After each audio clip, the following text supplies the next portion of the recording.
오늘 우리는 지난주와 지지난주에 이어서 이스라엘 회복의 길이라는 주제로 세 번째로 마가복음 3장 20절에서 35절의 말씀을 보고자 합니다.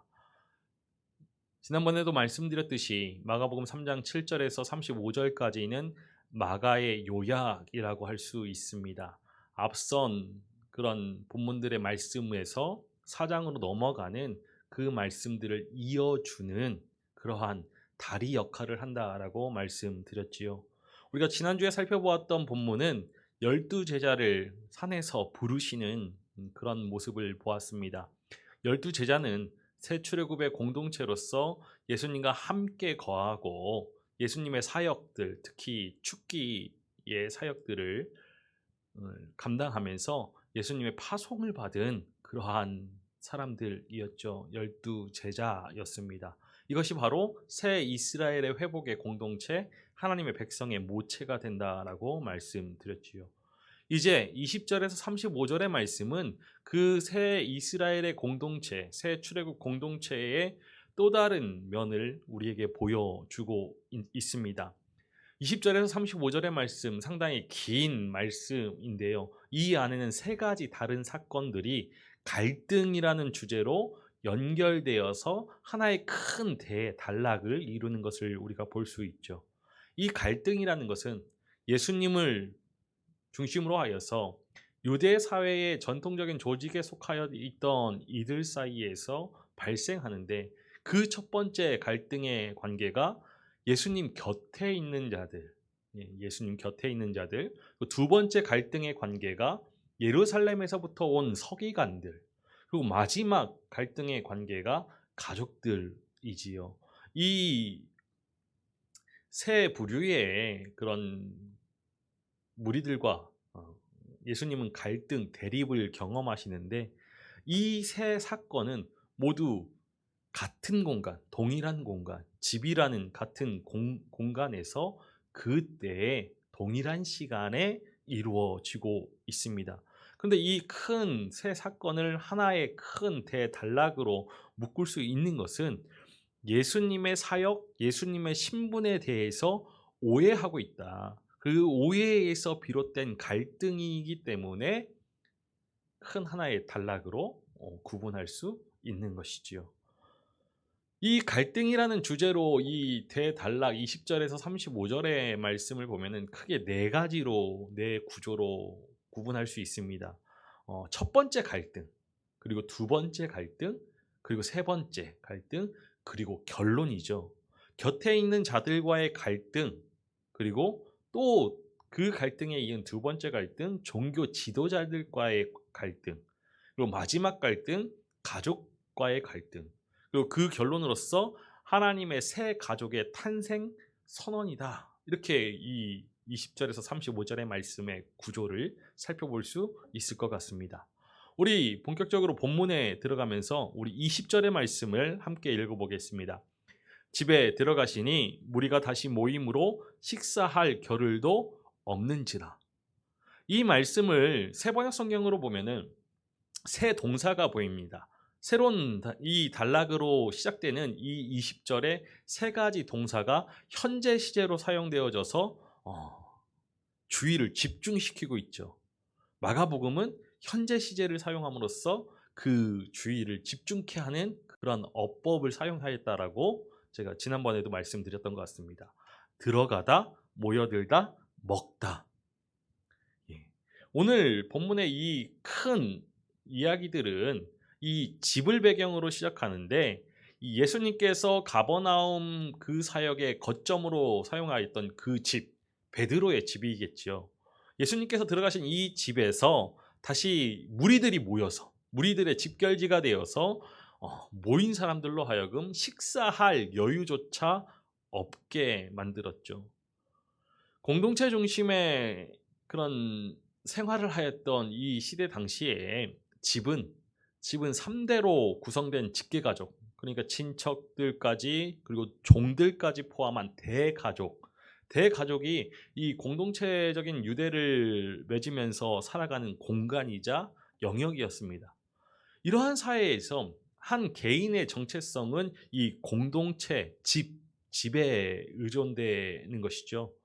예수님께서 제자들과 함께 이 집에서 식사 공동체로, 식탁 공동체로 지내고 있었다라는 이 20절의 말씀은 그들이 이미 새로운 가족이라는 정체성을 가지기 시작했음을 우리에게 알려주고 있습니다. 새로운 공동체, 새 출애굽 공동체, 가족이 시작되고 있다. 이것을 염두에 두고서 오늘 본문의 말씀들을 읽어나가기 시작해야 하는 것이죠. 우리 21절의 말씀을 함께 읽어보겠습니다. 예수의 친족들이 듣고 그를 붙들러 나오니 이는 그가 미쳤다 함이러라. 친족들이 예수님을 붙잡고자 나섰습니다. 그 이유는 예수님이 미쳤다라고 생각했기 때문이죠. 마가복음은 이 친족들이 예수님을 붙잡으려고 나온 그 시점을 그들이 들은 후로 이야기하죠. 그들 스스로 어떻게 판단했든지 아니면 사람들이 그렇게 말하는 것을 믿었든지 예수님을 미친 사람이라고 여겼던 것은 분명해 보입니다. 당시 사람들이 미친 것, 이것은 귀신 들린 현상이라고 보았습니다. 그러니까 예수님이 미쳤다라고 하는 이 견해는 곧 예수님이 귀신 들렸다라는 것이죠. 이것은 이어져 나오는 이야기와 연결됩니다. 예수의 가족들이 예루살렘에서 내려온 이 서기관들처럼 예수님께서 귀신 들렸다 생각한다는 것을 미쳤다라고 표현하는 것이죠. 그래서 예수의 친족들이 예수님을 붙잡으러 왔습니다. 근데 이 붙잡다라는 헬라어는 끄라테오라는 동사인데 마가복음의 다른 곳에서는 체포하다라는 뜻으로 쓰입니다. 체포하다. 그러니까 오늘 여기에서도 이 3장에서도 그러한 뜻으로 사용되었을 테이죠. 예수님의 가족들이 예수님을 체포하여서 붙잡아서 집으로 데리고 가려고 왔다라는 것입니다. 근데 원문에 보면요, 이 친척들은 그의 곁에 있는 자들이라고 소개되어져 있습니다. 그의 곁에 있는 자들. 개역개정의 말씀은 친척이라고 번역되어 있죠. 그러면 오늘 친척들이라고 번역된 이 원문을 보면은 그의 곁에 있는 자들이라고 하는데 그의 곁에 있는 자들은 누구일까? 개역개정 성경에서는 친척들로 번역하고 있습니다. 근데 마가복음에서 예수를 따를 자들을 위해서 그의 곁에 있는 자들이라는 이 표현을 사용합니다. 그래서 친척들이라는 표현을 하기 위해서는, 친척들이라고 이야기하기 위해서는 다른 용어를 쓰는 것을 볼 수 있는데 그의 곁에 있는 사람들은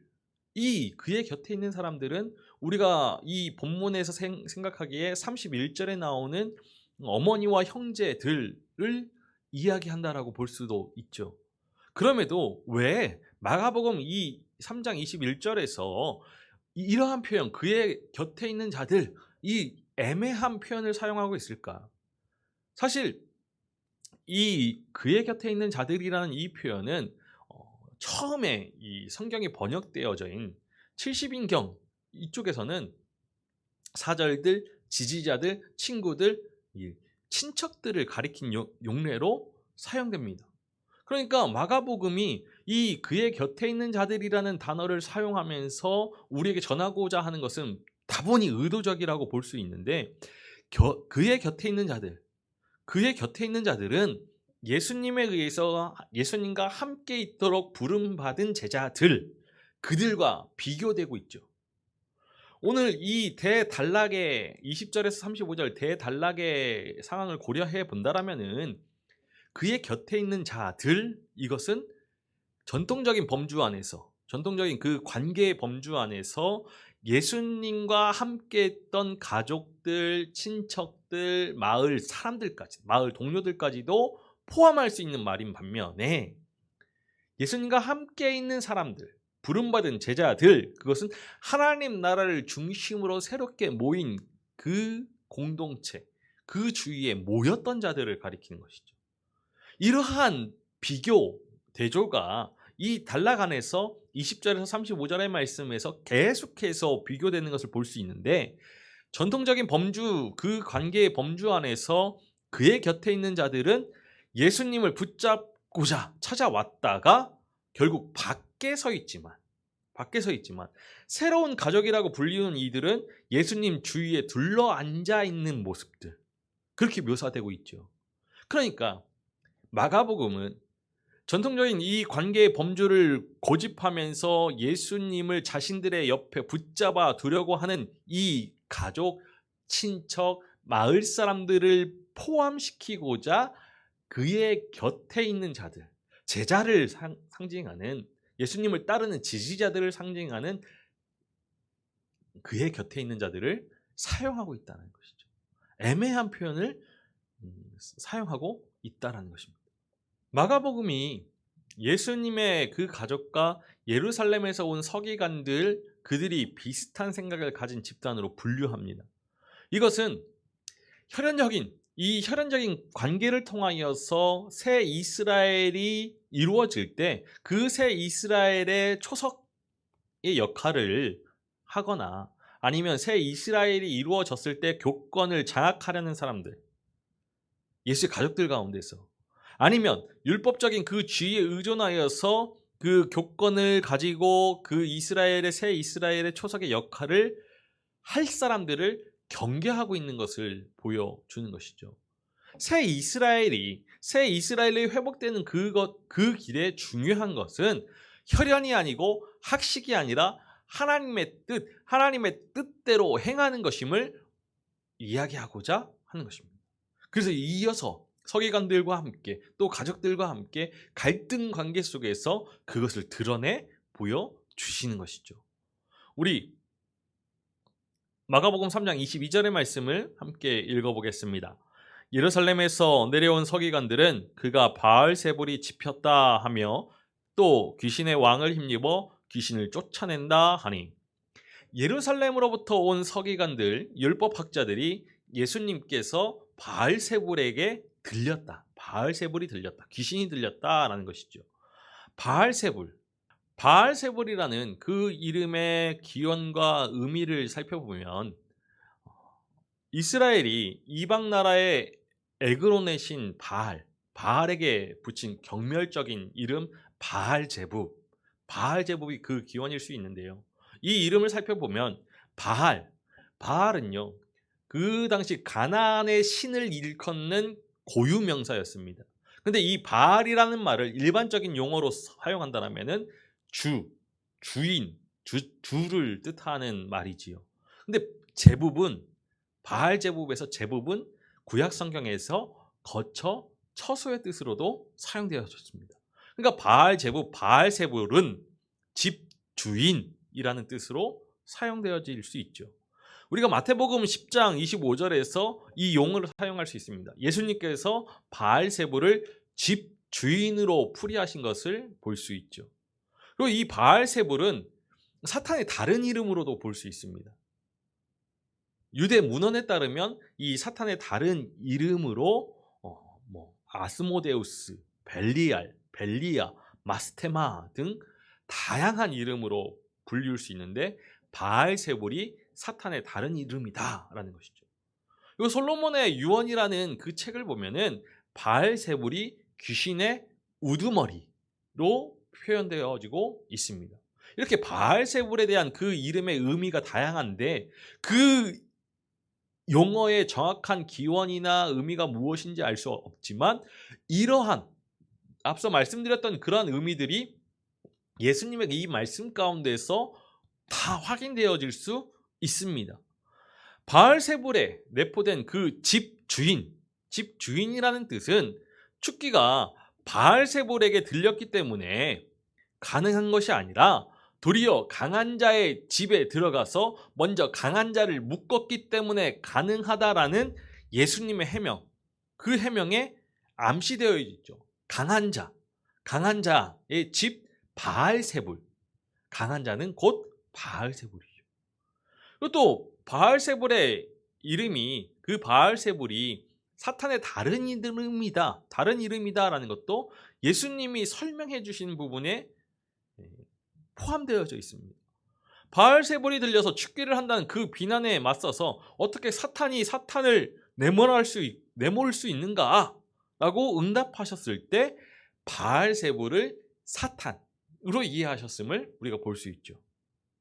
끝으로 22절 말씀 가운데서 병행관계로 바알세불이 들렸다. 귀신들의 우두머리의 힘으로.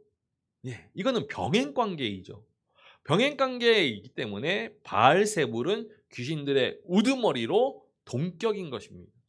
이러한 바알세불의 이름의 의미가 이 말씀 안에서 다 내포되어져 있다라는 것이죠. 그러니까 바알세불은 집 주인이면서 사탄이면서 귀신들의 우두머리인 것입니다. 서기관들이 예수님께서 바알세불에 들렸다라고 하면서 그가 귀신들의 집 주인 곧 사탄에게 붙들려서 축기를 하고 있다라고 비난하고 있습니다. 근데 예수님의 곁에 있었던 자들, 친척들, 그들은 예수님께서 미쳤다라는 그 사람들의 말에 동조하면서 예수님을 부여잡으려고 했고, 서기관들은 한 발 더 나아가서 사탄에게 붙들려서 귀신을 쫓아낸다라고 하고 있죠. 이처럼 마가복음은 예수님을 따르는 무리가 지역적인 그 경계를 넘어서서 압도적으로 많아짐에 따라서 예수님에 대한 오해, 예수님에 대한 비난 역시 확산되어져 가고 있음을 보여줍니다. 그런데 이러한 오해와 비난이 특히 전통적인 범주 안에서 그의 곁에 있던 자들, 가족들, 친척들, 그로부터 시작해서 유대사회의 그 종교의 중심지, 정치 중심지였던 예루살렘에 있었던 서기관들에게까지 퍼지기 시작했음을 보여주고 있는 것이죠. 이 곁에 있던 자들, 그리고 서기관들, 이들의 몰지각은 이미 새 시대가, 예수 그리스도의 이 땅에 오심으로 새 시대가 도래하기 시작하였는데 그들은 여전히 옛 시대에 살고 있음을 보여주는 것이죠. 유대인들의 종말론에 따르면 지금 이 시대는, 현 시대는 악이 다스리지만 다가오는 시대에는 하나님의 통치가 도래할 것이다라고 보았습니다. 그러니까 예수님께서 귀신들의 우두머리에 그 힘으로 귀신들을 쫓아내고 있다라는 이 서기관들의 생각, 판단은 지금은 여전히 악이 통치하고 있는 시대이죠. 악이 통치하고 있는 시대를 살아간다라는 그들의 세계관을 표현하는 것입니다.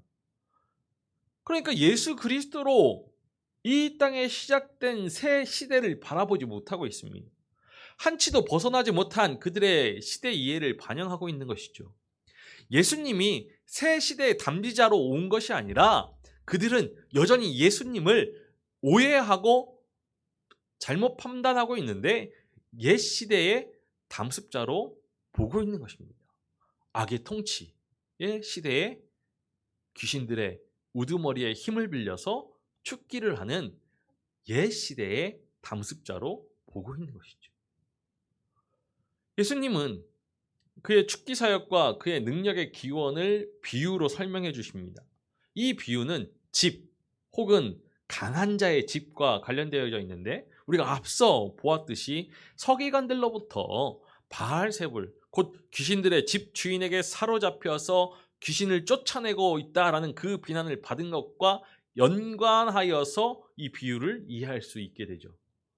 이 예수님의 비유는, 그 비유의 요지는 3번씩 반복되어지는 단어들, 동사들, 나뉘다 그리고 서다를 통해서 확인할 수 있는데 분열하면 무너진다라는 것이죠. 우리 마가복음 3장 24절과 25절의 말씀을 읽어보겠습니다. 또 만일 나라가 스스로 분쟁하면 그 나라가 설 수 없고 만일 집이 스스로 분쟁하면 그 집이 설 수 없고, 나라가, 집이 나뉘어서 분쟁하면 그 나라는, 그 집은 망하게 되는 것이죠. 이처럼 사탄의 나라도 나뉘어서 분쟁하면, 사탄이 귀신들을 쫓아내면 그 나라가 망할 것이다 라고 하시는 겁니다. 26절 말씀 읽어볼까요? 만일 사탄이 자기를 거슬러 일어나 분쟁하면 설 수 없고 망하니라. 일반적으로 사람들 다 아는 이야기입니다. 사탄이 이것을 모를 리 없죠. 그런데 사탄이 자신들의 졸개인 사탄을 쫓아낼 리가, 귀신들을 쫓아낼 리가 없지요. 그런데 만약에 사탄들이 그렇게 한다라면은 그것은 이 사탄의 나라가 붕괴되는 결과를 낳는 것입니다. 그렇다면 반대로 사탄의 나라가 붕괴된다는 것은 하나님의 나라가 가까이 왔다라는 증거이죠. 그러니까 축기 현상은 어떻게 해석되든지 간에 이스라엘의 회복의 표적, 하나님 나라의 그런 회복의 표적으로 우리가 볼 수 있는 것입니다. 만일 사탄, 곧 이 귀신들의 우두머리의 그 권세로 귀신을 쫓아내는 것이라면은 사탄의 나라가 스스로 분열되어서 무너지는 것인데, 예수님께서 자신이 왜 사탄의 권세에 붙들려 있다면 자기 집과 나라를 무너뜨리는 그 일을 왜 하겠는가라고 반문하는 것이죠. 이어서 예수님은 축기가 발생하는 이유를 알려주십니다. 27절의 말씀을 읽어보겠습니다. 사람이 먼저 강한 자를 결박하지 않고는 그 강한 자의 집에 들어가 세간을 강탈하지 못하리니 결박한 후에야 그 집을 강탈하리라. 강한 자를 먼저 결박하여야 그의 집을 약탈할 수 있는 것이죠. 강한 자, 누굽니까? 사탄. 묶는 것은 패배시키는 것을 이야기하는 것이고, 그의 살림살이를 약탈하는 것, 이것은 귀신을 쫓아내고 그에 붙들린 사람들을 자유하게 하는 사역을 이야기하는 것이죠. 비유입니다. 예수님의 요지는 예수님께서 이미 강한 자, 사탄을 결박했기 때문에 그 하수인인 귀신들을 쫓아낼 수 있다라는 것이죠. 축기는 결박당한 사탄은 비록 완전히 패망하지는 않았지만 그 힘이 급격히 약화되어서 그 나라가 완전히 설 수 없도록, 더 이상 설 수 없을 정도로 무너지기 시작했다는 것을 알려주는 것이죠. 사탄이 결박당하여서 그의 나라는 무너지고 반대로 하나님의 나라는 도래하고 있는 거예요. 그러니까 축기, 이것은 하나님의 나라가 도래하고 있다라는 증거이지. 근데 서기관들이 예수님께서 신성 모독죄를 짓고 있다라고 생각했습니다. 앞서 2장에서 그들의 생각을 보여주었죠. 근데 그들이야말로 성령을 모독함으로써 이제 신성 모독죄를 짓고 있는 것입니다. 왜냐? 예수님께서 더러운 귀신, 더러운 영에 붙들렸다라고 주장하였지만 예수님은 성령에 붙들리신 분이죠. 우리 마가복음 3장 30절 말씀을 읽어보겠습니다. 이는 그들이 말하기를 더러운 귀신이 들렸다 함이로라. 마가복음 1장 10절의 말씀도 읽어보겠습니다. 곧 물에서 올라오실 때 하늘이 갈라짐과 성령이 비둘기같이 자기에게 내려오심을 보시더니. 그들은 거룩한 영이신 성령을 더러운 영이라고 부름으로써 하나님의 영이신 성령을 모독하는 죄를 짓고 있는 것입니다. 예수님께서 도리어 신성 모독을 하고 있는 것은 자신이 아니라 그들이라고 준엄한 경고를 하고 계신 것이죠. 성령을 모독하는 죄는 다른 죄와 달리 사함을 받지 못합니다. 마가복음 3장 29절의 말씀을 읽어보겠습니다. 누구든지 성령을 모독하는 자는 영원히 사하심을 얻지 못하고 영원한 죄가 되느니라 하시니. 이사야 61장의 말씀을 보면 성령은 포로된 자에게 자유를 주시는 영으로 등장하죠. 이 성령의 능력으로 사탄을 결박하고 귀신을 쫓아낸다라면 죄를 참소하는 이 사탄을 결박하여서 죄 사함을 얻을 수 있는 그 길이 열리지만, 성령을 모독함으로써 성령을 거부하면은 사탄을 결박하는 그 성령의 사역을 받아들이지 않게 되므로 죄 사함 받을 길이 없게 되는 것입니다. 그러니까 성령을 모독하면은 죄 사함을 기대할 수 없는 것이죠.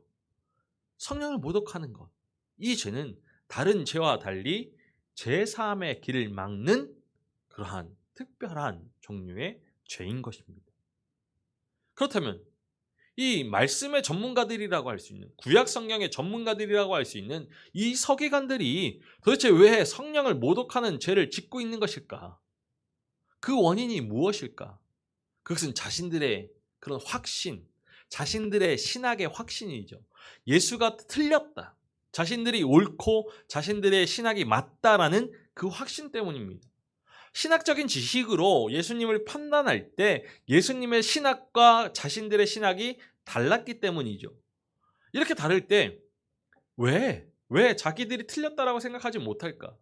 그것은 자기들이 옳다는 그 확신이 너무도 강해서, 자기들의 신학적인 그 전문 지식이 옳다라고 확신했기 때문에 예수님을 대적하였고 예수님을 모독하는 성령 모독죄까지 짓게 되는 것이죠. 우리가 여기서 또한 주목해야 할 것이 있는데 예수님의 자기 이해입니다. 자기 이해. 예수님께서 자신의 축기가 이 귀신들의 우두머리의 힘을 빌어서 한 그러한 사역이라고 주장하는 이 서기관들을 향해서 신성 모독하고 있는 자들이라고 응수한 것, 이것은 자신의 사역이, 예수님의 사역이 하나님의 사역, 하나님의 영의 사역과 동일하다라고 이해하고 있다는 것이죠. 쿰란 공동체의 규율 문서를 보게 되면은 그 당시 축기는 하나님께서 성령으로 하실 사역이라고 생각했습니다. 우리가 이러한 것을 스가랴서에서 확인할 수 있죠. 스가랴 13장 2절 말씀에 따르면 종말에 하나님께서 하실 것이라고 기대되는 일들 가운데 하나가 바로 축기. 우리가 지난번에도 살펴보았는데 축기입니다.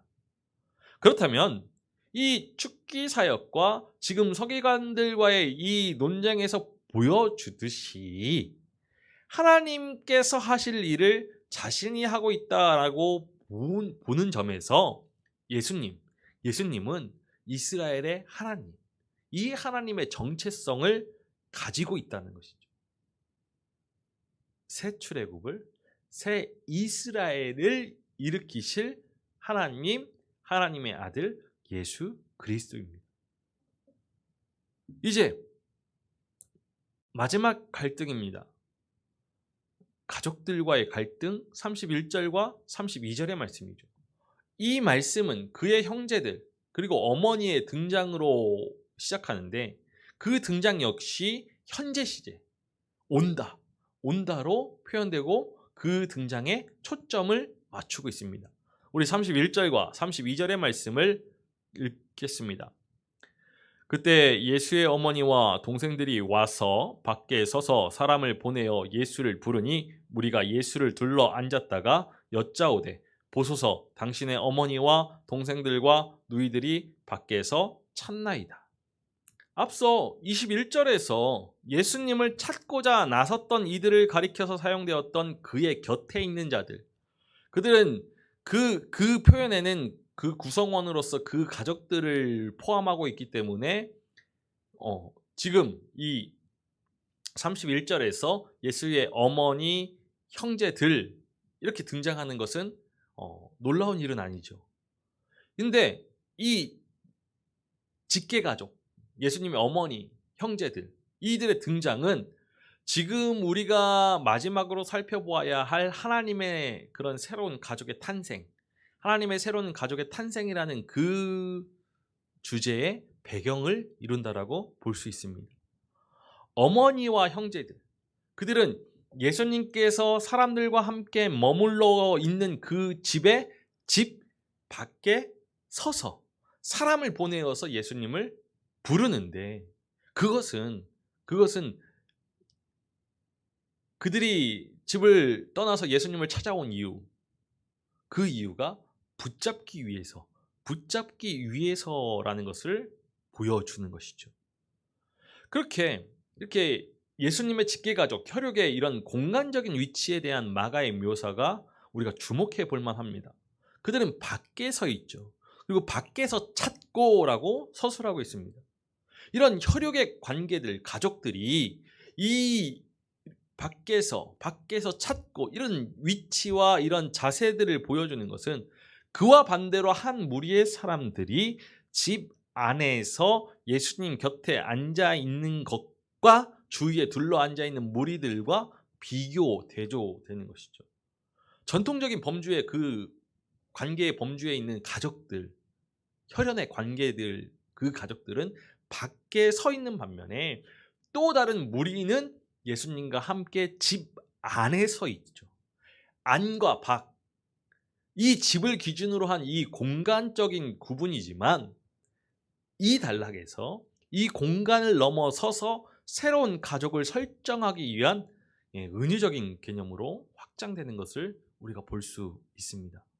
그러니까 이 혈연 가족, 혈연의 관계에 기초한 이 가족에 대한 상대화가 이제 마지막 33절에서부터 시작되는 것이죠. 우리 33절과 34절의 말씀을 읽어보겠습니다. 대답하시되 누가 내 어머니이며 동생들이냐 하시고 둘러 앉은 자들을 보시며 이르시되 내 어머니와 내 동생들을 보라. 가족들이 찾아왔을 때 예수님께서 반가워하지 아니하시고 오히려 누가 내 어머니며 내 동생들이냐라고 물으시는 것은 앞에 둘러 앉은 그 무리들이, 사람들이 자신의 가족이라고 하시죠. 누가 나의 어머니고 누가 나의 형제들이냐, 이렇게 묻는 질문은 가족에 대한 그런 전통적인 정의를 이끌어내려고 하는 질문이 아닙니다. 이것은 이 전통적인 가족에 대한 그 개념에 대한 그 지식에 의문을 제기하는 수사적인 질문이죠. 이 질문 후에 예수님이 직접 둘러 앉아 있는 자들을 보실 뿐만 아니라 주의를 환기하는 단어, 보라, 보라 라는 이 단어를 사용하면서 자신이 보고 있는 사람들에게 주목하게 하시죠. 누가 그의 가족인지 보라 라는 것입니다. 그리고 예수님이 하나님의 뜻을 행하는 자들은 누구든지 나의 가족이 될 수 있다라고 선언하시죠. 우리 35절의 말씀을 읽어보겠습니다. 누구든지 하나님의 뜻대로 행하는 자가 형제요, 자매요, 어머니이니라. 가족이 될 수 있는 그 대상을 조건적인 관계절, 누구든지라고 표현한 것은 새로운 가족은 이런 전통적인 가족, 혈연의 그 가족과는 다르게 개방된 공동체로서 하나님의 뜻을 행하는 자는 누구든지 예수님의 그런 새로운 가족이 될 자격이 있다라는 것을 알려주는 것이죠. 하나님의 아들 예수님은 전통적인 관계, 이런 혈연적인 관계에 매이지 않습니다. 예수님과 예수님을 따르는 제자들이 전통적인 그 유대법 그런 해석에 매이지 않았던 것처럼, 우리가 앞서 그런 5가지 논쟁에서 보았듯이 그러한 전통적인 유대법에 의해서 해석되어지지 않았던 것처럼 오늘 이 사건에서도 전통적이고 인습적인 그 관계에 예수님과 제자들을 묶어둘 수 없다라는 것이죠. 하나님의 새로운 가족, 그것은 혈연이 아니라 전통적인 그 관계의 범주가 아니라 하나님의 뜻을 준행하느냐에 기초하는 것입니다. 보다 중요한 것, 그것이 무엇이냐? 하나님의 뜻이 무엇인지 어떻게 알며 어떻게 준행할 수 있는가? 우리가 이제 예수님의 가족이 되어야 되는데 하나님의 뜻이 무엇인지 어떻게 알며 어떻게 준행될 수 있는가가 이제는 중요해지는 것이죠. 하나님의 뜻, 전통적인 율법학자들, 서기관들에 의해서 해석되고 결정되는 것이 아니라 예수님에 의해서 결정되고 드러나는 것임을 앞서 우리 2장에서 3장 6절까지 그 논쟁의 담화에서 보았습니다. 예수님은 누가 죄 용서를 하나님께 받을 수 있는지 스스로 판단하실 수 있는 분이시고 안식일의 주인이라 주장하시면서 안식일에 관한 하나님의 원래의 본 뜻을 알려주는 분이시죠. 그러니까 하나님의 뜻을 행하는 자들이라면 하나님의 다스림을 선포하시면서 새 시대를 가져오신 예수님의 가르침, 그 가르침을 따르는 자들, 그들이 바로 예수님의 가족이 될 수 있는 거예요. 하나님의 뜻을 행하는 자가 하나님의 새로운 가족이 될 수 있다라는 이 예수님의 선언, 이것은 이제 자신을 따르는 것이 하나님의 뜻을 행하는 길임을 말씀해 주는 것입니다. 그러니까 바깥에 서 있는 전통적인 그 가족 역시 이런 하나님의 새로운 가족으로 들어올 수 있지만 그들이 해야 할 것은 예수님을 붙잡으려는 것이 아니라 예수님을 따르는 것. 예수님의 그 길을 따르는 것이라.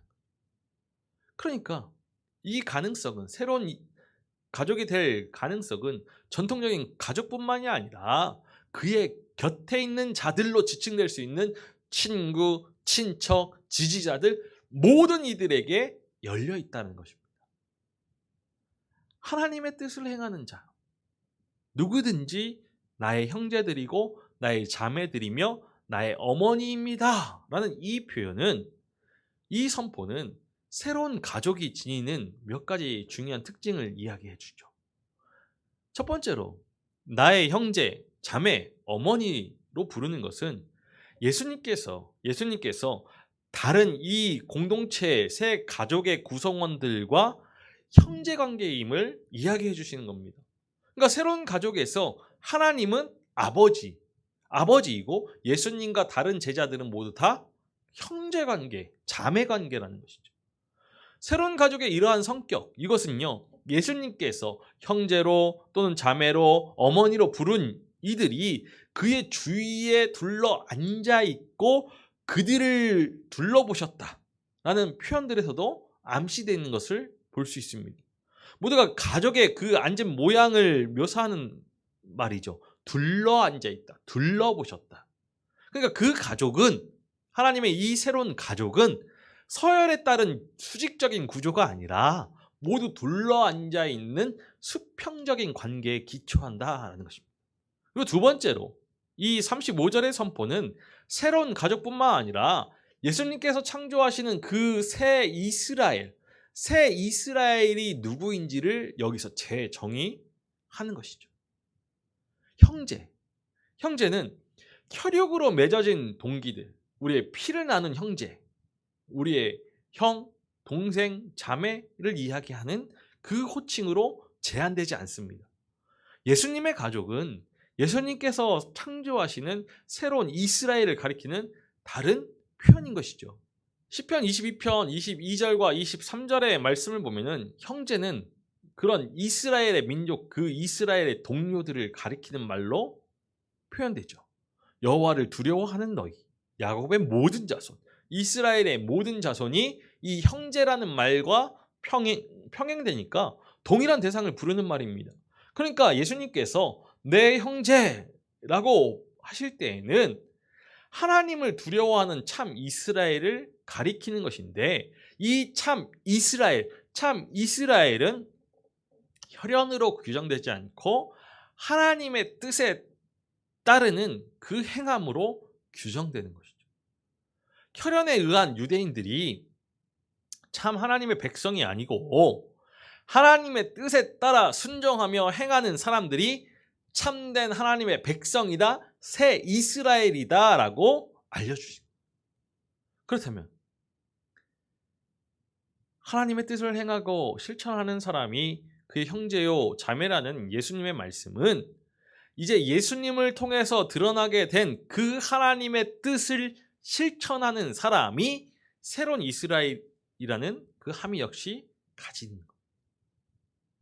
예수님의 길을 따르는 자, 예수님의 그 새 출애굽의 길에 동행하는 자, 예수님과 함께 있는 자가 새 이스라엘인 것이죠. 새 이스라엘은 하나님의 뜻에 순종하는 이방인들까지도 아우를 수 있는 것입니다. 예수님께서 이 새 이스라엘을 자신의 가족이라고 부르는 것, 이것은 구약 성경의 고엘제도와도 연관이 있습니다. 어떤 사람이 토지를 잃거나 노예가 되면은 그의 가족이나 친지 가운데 그의 빚을 대신 갚거나 기업, 토지를 회복하고 노예 상태에서, 노예의 그런 신분에서 해방시키는 역할을 하는 사람이 바로 고엘입니다. 레위기 25장 25절의 말씀을 함께 읽어보겠습니다. 만일 내 형제가 가난하여 그의 기업 중에서 얼마를 팔았으면 그에게 가까운 기업 물을 자가 와서 그의 형제가 판 것을 물을 것이요. 예수님께서 새 이스라엘을 자신의 가족이라고 표현하신 것은 자신이 그들의 죄의 빚을 대신 갚아주고 그 기업 하나님의 나라를 회복하며 그 사탄의 노예 상태에서 해방시키시는 그런 대속자의 역할을 하실 것을 암시하는 것이죠. 그러니까 대속자로서의 예수님의 정체는 이미 예수님께서 세례 받으실 때 하늘에서 들린 그 계시의 말씀으로 분명히 암시되었습니다. 1장 11절의 말씀을 읽어보겠습니다. 하늘로부터 소리가 나기를 너는 내 사랑하는 아들이라 내가 너를 기뻐하노라 하시니라. 내가 너를 기뻐하노라. 이것은 이사야의 말씀을 떠올린다 하였죠. 이사야서가 예언하는 그런 여호와의 종으로서의 예수님의 정체를 알려주는 말씀입니다. 여호와의 종은 그의 백성의 죄악을 담당하고 자기의 목숨을 속건제물로 드리시죠. 그러니까 예수님께서 하늘에서 들린 이 계시의 말씀을 따라서 대속자로서 자신의 사명을 명확하게 가르치십니다. 마가복음 10장 45절 말씀입니다. 인자가 온 것은 섬김을 받으려 함이 아니라 도리어 섬기려 하고 자기 목숨을 많은 사람의 대속물로 주려 함이니라. 최후의 만찬 때에도 자신의 죽음의 의미가 예수님의 그 죽음의 의미가 대속임을 확인시켜 주셨죠. 마가복음 14장 24절의 말씀입니다.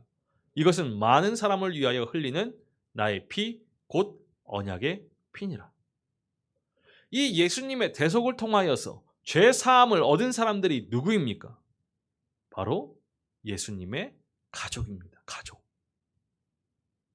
그들이 본래 혈연적으로 가족이기 때문이 아니라 예수님께서 가족이 되어주시고 가족으로서 그 죄의 빚, 그 빚을 탕감하는 사역을 하셨기 때문에 예수님의 가족이 될 수 있었던 것이죠.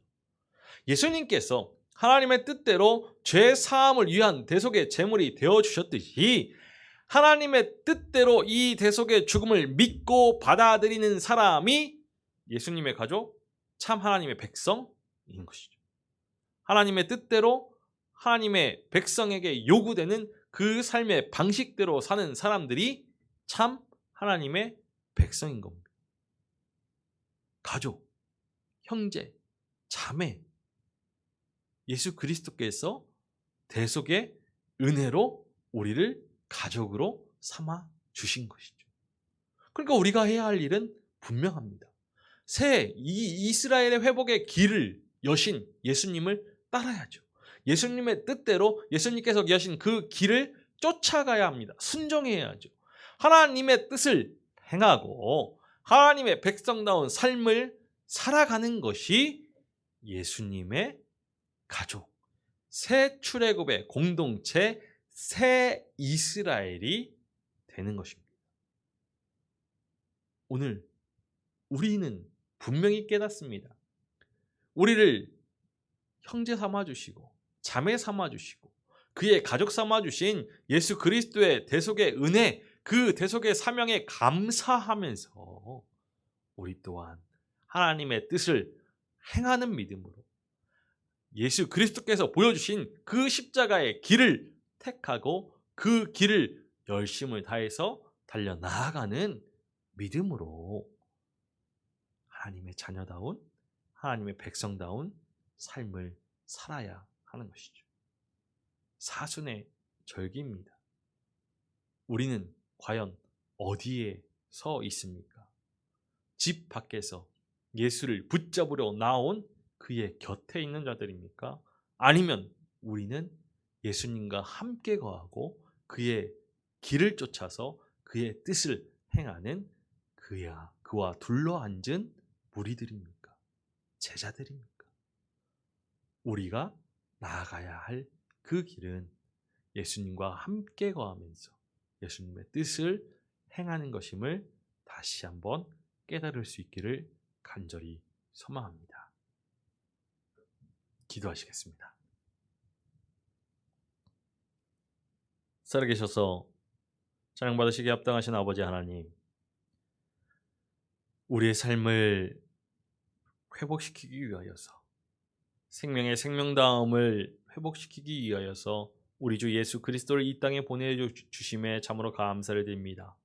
십자가의 길을 걸어가시고 하나님의 뜻을 행하는 그 믿음의 삶을 통하여서 우리에게 새 생명, 참 생명을 허락하여 주셨음을 믿습니다.